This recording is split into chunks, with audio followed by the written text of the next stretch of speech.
Ciao ragazzi, oggi siamo in Borghese per fare questo evento della consegna finalmente del brevetto della Grave in the Land of Venice.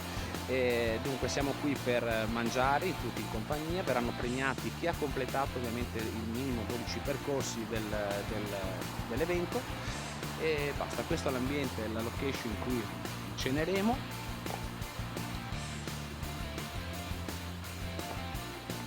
Ecco, non ci resta solo che entrare e partecipare. A dopo, ciao!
Avvicinato al mondo della grave perché comunque mi fa veramente provare forte emozioni. Poi, non essendo comunque un tecnico video oppure foto, mi sono lanciato con la mia comunque ignoranza, però con il tempo mi sono migliorato e ho fatto diversi video sia per quanto riguarda la grave livello Venice ma anche per i progetti miei personali. Io questa sera poi ho portato un video in particolare che è quello che mi ha ispirato un po' di più, anche perché sono un po' vicino alla mia zona, sono un po' campanilista, ecco, mi è piaciuto di più rispetto a tutti gli altri percorsi e ho ripreso ovviamente con una telecamera esterna e anche con il drone. Adesso vedete un po' quello che è venuto fuori. Vi ripeto, non sono uno specialista, un tecnico, comunque prendete quello che arriva e basta. Cosa dire? Grazie ovviamente Massimo per questa organizzazione fantastica che è stata fatta, i percorsi sono veramente fantastici. Quindi buonasera a tutti. Grazie Andrea.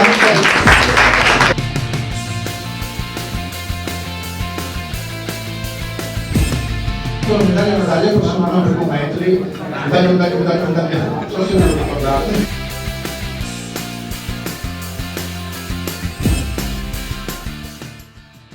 Ecco ragazzi, qui si conclude la nostra seratona per il brevetto ottenuto della Grave Land of Venice. Un ringraziamento a tutti, ai partecipanti e soprattutto all'organizzazione che è stata veramente ottima. Bene, alla prossima, ciao! Con il progetto Grave in the Land of Venice potrai seguire percorsi nelle province di Padova, Treviso e Venezia, che ti stimolano i 5 sensi oltre il piacere dell'esplorazione della pedalata gravel in libertà. Se al termine di ogni anno si concludono almeno 12 dei percorsi proposti, si riceveranno un brevetto, la medaglia ricordo e la maglia rappresentativa del progetto. Iscrivetevi, sostenete anche voi la G-Love. Sono in arrivo anche nuovi percorsi in altre province.